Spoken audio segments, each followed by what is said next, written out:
में हमरा के जाति के काम कोइले बाटे खुरपाती के दोसरा के में हरा के मुआना बड़े अटक सन कइले बा दोसरा के में हरा के मुआना बड़े अटक सन कइले बा रात चूसा लेबा हिक भादा देवारा उठल लिया एक सन कइले बा रात चूसा लेबा हिक भादा देवारा उठल लिया एक सन कइले बा।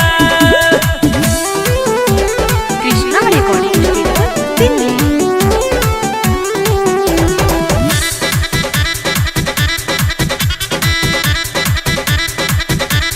Music by Abhishek Gupta.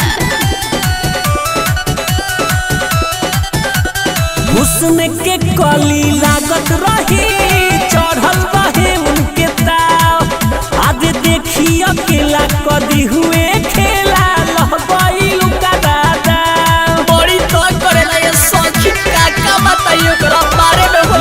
कब से रहे घुरियाइलऊ पलंग पढ़ाही दी हुए भाभी भाभी कही के हमारा के सखी रे माहिर दी हुए ले कमी लगावला हमर सखी रे जी एक सन कइले बा रात चूसा लेबा हिक भर